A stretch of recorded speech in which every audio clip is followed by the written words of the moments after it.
Guys, मैं कनिष्का, स्वागत आपका मेरे चैनल पर। और अब हो रहा है शाम का टाइम और मौसम बहुत खूबसूरत है। आज बहुत अच्छी ठंडी ठंडी हवा चल रही है। कई दिनों से बहुत ज़्यादा गर्मी थी तो उम्मीद है आज बारिश होगी, लेकिन हवा बहुत अच्छी है। और ये रही लड्डू जो अभी सो के उठी है और बहुत ज़्यादा रो रही है, तो मैं कराती हूँ उसे वॉक और आप लीजिए मौसम के मज़े। तो हम करते हैं वॉक, और मैं यहाँ वॉक कर रही थी और नैनी से बात कर रही थी, और हस्बैंड जो है वो लड्डू को घुमा रहे थे। बहुत दिनों बाद मौसम थोड़ा सा अच्छा था और ये लड्डू अपने वॉकर में खेल रही है। और मैंने उसके पैरों के नीचे थोड़ा सा पानी डाल दिया था ताकि उसे ना फर्श गर्म ना लगे, लेकिन वो तो एक जगह टिकती ही नहीं है ना, घूम ही जा रही थी। चलिए हम चलते हैं नीचे, और हस्बैंड जा रहे राशन पिसवाने, क्योंकि सिर्फ 2 दिन का ही आटा बचा है। तो मैं 2 दिन पहले ही राशन पिसवा लेती हूँ, क्योंकि आटा फिर गर्म होता है तो एकदम से डब्बे में डाल नहीं सकते ना। तो 2 दिन तक वो कट्टा बाहर ही रखा रहता है। फिर जब अच्छे से ठंडा हो जाता है मैं तब उसे ड्रम में खाली करती हूँ। चलो, हस्बैंड तो पिसवा के आते हैं, हम खाने की तैयारी कर लेते हैं। तेल कर लिया मैंने गरम, और इसमें मैंने डाली हरी मिर्च। ये मैंने धो दी थी और बीच में से इसमें चीरा लगा दिया था। कुछ भी नहीं है, सिंपल सी बस हरी मिर्च है। इससे मैं थोड़ी सी फ्राई करके निकाल लूँगी। ये सब्जी के लिए नहीं है, ये तो मैंने अलग से खाने के लिए फ्राई करी थी। बस ये हो जाता है कि साथ में कुछ ना कुछ हो जाता है, ऐसा नहीं लगता कि अकेली सब्जी रोटी खा रहे हैं। कभी प्याज डाल के टरपोले बना लेते हैं, कभी हरी मिर्च ऐसे निकाल लेते हैं, कभी रायता बना लेते हैं, कभी कुछ ऐसे ही करना पड़ता है रोज़। ना हो तो फिर वैसे भी खा लेते हैं, खाली सब्जी रोटी भी खा लेते हैं। ये देखिए, और अब मैं इसी तेल में डाल दूँगी प्याज। वैसे तो मैं प्याज और भिंडी इकट्ठी डाल देती हूँ, लेकिन क्या हुआ था कि प्याज मैंने धोए थे, धो के कट किए थे ना, तो हल्का सा पानी था। तो मैंने एक बार चला लूँ, नहीं तो ऐसा ना हो भिंडी के अंदर थोड़ी लेस आ जाए पानी की वजह से। बस 1-2 मिनट चला के फिर मैंने इसे भिंडी ही डाल दी थी। और कैमरे में हर चीज़ कितनी ग्रीन दिखाई देती है ना, जैसे भिंडी इतनी ज़्यादा ग्रीन दिख रही है, हरी मिर्च इतनी ज़्यादा ग्रीन दिख रही है। तो बस मैं बिल्कुल फुल फ्लेम पे इसको अच्छे से पकाती रहूँगी। इसमें मैंने कुछ नहीं डाला, कोई नमक हल्दी कुछ नहीं। बस मैं बनाऊँगी करारी सी भिंडी। और जो ये मिर्च पक गई है, मैं इसके अंदर डालूँगी थोड़ा सा नमक। आप चाहे तो बड़ी वाली मिर्च के साथ भी बना सकते हैं, जो भी आपके घर में हो। बड़ी वाली मिर्च के साथ भी बहुत अच्छी लगती है, उसमें तीखापन थोड़ा और कम होता है। ये थोड़ी सी चटपटी थी। अब मैं इसमें डाल दूँगी आधा नींबू।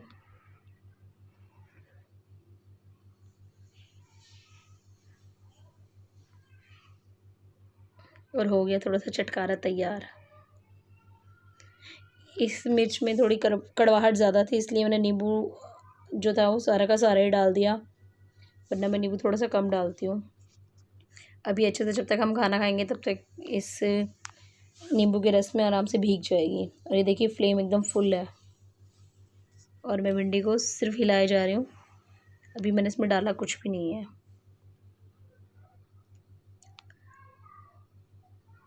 जितनी ज़्यादा हम इसको ऐसे ही पकाएंगे उतनी ज़्यादा ही करारी बनेगी।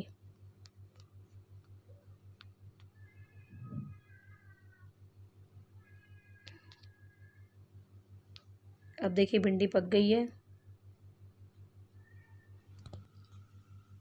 और ये पर लाइट ऑन करके आपको दिखाती हूँ। देखिए भिंडी अच्छे से पक रही है, हल्की हल्की करारी होनी शुरू हो गई है।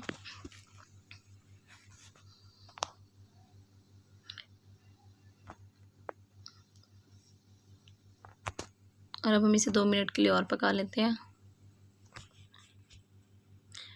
इसमें मैं डालती हूँ नमक,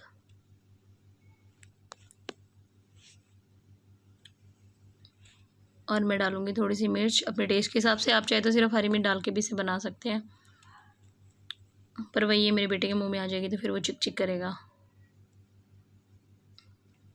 मैंने इसमें हल्दी भी डाली थी, वो शायद क्लिप ना मेरे से मिस हो गई है। मैंने इसमें हल्दी मिर्च और नमक ही डाला था, धनिया वगैरह मैंने कुछ नहीं डाला था। मुझे तो भिंडी वैसे भी बहुत ज़्यादा पसंद है, मैं तो कैसे भी खा लेती हूँ।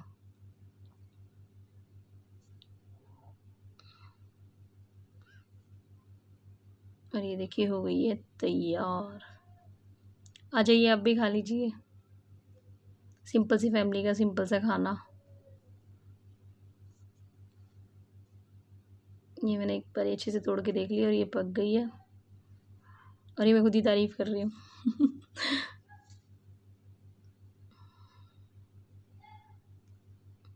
आप भी बना के देखिएगा, कैसी लगी मुझे ज़रूर बताइएगा। सिंपल सी ऐसे ही बना के देखिएगा एक दिन तो। वैसे तो मैं लहसुन डाल के या फिर भरवा भिंडी भी बनाती हूँ, लेकिन आज मैंने बिल्कुल ही सिंपल बनाई थी। और अब मैं डाल देती हूँ इसमें नींबू। अगर आपके पास नींबू ना हो तो आप इसकी जगह पे आमचूर, अनारदाना या कुछ भी खटाई डाल सकते हैं, जो भी आपके पास हो। मेरे पास नींबू था तो मैंने डाल दिया। अब मैं आटा लगा लूँगी।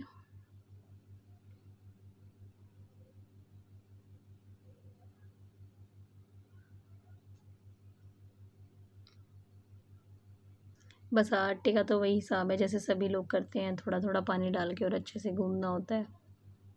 जितना अच्छे से आटा गूंदेगा रोटी उतनी ही ज़्यादा अच्छी बनेगी। और फिर थोड़ी देर आटा गूंद के ना उसे रख दो, फिर एक बारी फिर थोड़ा अच्छे से नीट कर लो ना, तो फिर रोटी काफ़ी अच्छी बनती है। और फिर हमारा तो आटा वैसे भी राशन का ही होता है, रेडीमेड आटा तो हम बहुत कम लाते, कभी कोई मजबूरी पड़ जाए तभी, वरना हमें राशन तो हर महीने मिलता ही है, उसी से हो जाता है।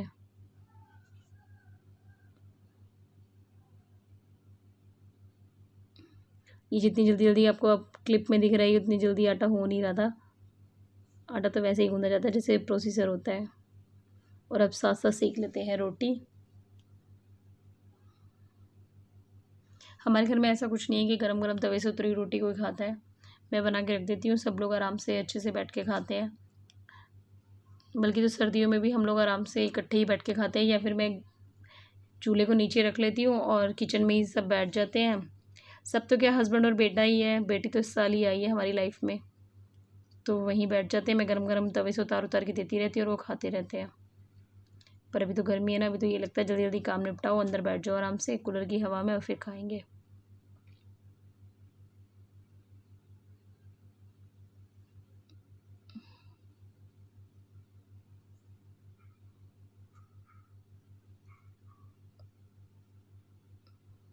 बस रोज़ का यही रूटीन है, खाना बनाना, थोड़ा सा बच्चों के साथ बोल लो, हंस लो, और बस खाना हो गया था। 9 बजे तक सब हमने खा पी लिया था, और उसके बाद में गुड़िया रानी को खिला दिया था। उसको तो वही दूध और रस ही देते हैं अभी तो, या फिर दूध बिस्किट या हलवा ऐसा कुछ ही। तो चलिए आज का व्लॉग यहीं ख़त्म करते हैं। मैं आपसे मिलती हूँ अगले व्लॉग में, तब तक आप अपना बहुत बहुत ध्यान रखिए। प्लीज़ एक लाइक, शेयर और कमेंट ज़रूर कीजिए, और चैनल को सब्सक्राइब करना ना भूलें।